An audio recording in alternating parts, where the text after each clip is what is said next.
নমস্কাৰ সকলোকে আন্তৰিক স্বাগতম জনাইছো ছাত্ৰসকল আজিৰ এই ভিডিঅ আলোচনা কৰিম 2021-22 বৰ্ষৰ বাবে ক্লাছ 10 ৰ সিলেবাস কি প্ৰকাশ কৰিছে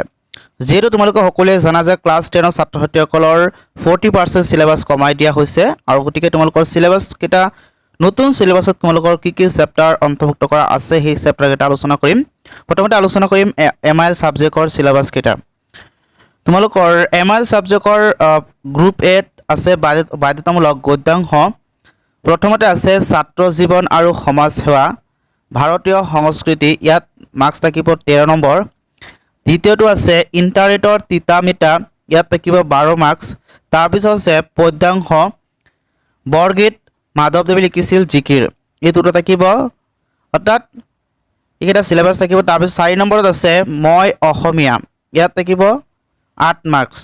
তাৰ পিছত ব্যাকৰণ আছে নৱম শ্ৰেণীৰ ব্যাকৰণ উপৰিও সমা সন্ধি বাক্য পৰিৱৰ্তন নত্যবিধি সত্যবিধি জ্যোতিচিহ্ন ব্যৱহাৰ কণ্ডবাক্য জতুৱাতাজ বিপৰীতাৰ্থক শব্দ এটা শব্দত প্ৰকাশ কৰা প্ৰত্যয় তাৰ পিছত 6 নম্বৰত আছে বাপ সম্প্ৰসাৰণ প্ৰতিবেদন আবেদন লিখন তোমালোকে আবেদন লিখনটো একেবাৰে সহজ হয় তোমালোকে আবেদন লিখাটো চেষ্টা কৰিবা এটো একেবাৰে সহজ হয় সো তোমালোকৰ আছে 7 নম্বৰ ৰচনা ৰচনা থাকিব 8 নম্বৰ তাৰ পিছত আছে 8 নম্বৰত আছে দ্ৰুত পাঠ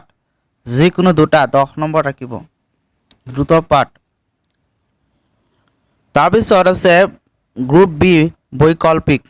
তো যিকোনো বৈকল্পিক হয় তাৰ পিছত 9 নম্বৰ গদ্যাংশ হয় তো প্ৰাচীন ভাৰতীয় শিক্ষা 9 নম্বৰ থাকিব ইয়াৰ পৰা 10 নম্বৰত আছে কানাইৰ ছাতৰি 9 নম্বৰ থাকিব ইয়াৰ পৰা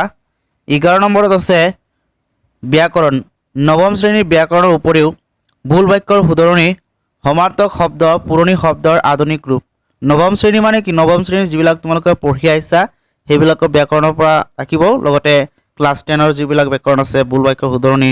সমাৰ্থক শব্দ তাৰ পিছত পুৰণি শব্দৰ আধুনিক ৰূপ এইবিলাক থাকিব ইয়াৰ পৰা থাকিব 7 নম্বৰ তোমালোকৰ মুঠ নম্বৰ থাকিব 100 নম্বৰ ওকে আৰু অসমীয়া সাহিত্য চয়নিকা তোমালোকৰ নতুন কিতাপ যেটো আছে 10ম শ্ৰেণীৰ তোমালোকৰ কিতাপৰ নাম আছে অসমীয়া সাহিত্য চয়নিকা ওকে আৰু এটো আছিল তোমালোকৰ অসমীয়া সাবজেক্টৰ সিলেবাস আৰু পৰৱৰ্তী সিলেবাসৰ আলোচনা কৰিম ক্লাছ 10 ৰ যেটো সিলেবাস আছে ইংলিশ সিলেবাস কেটা আলোচনা কৰিম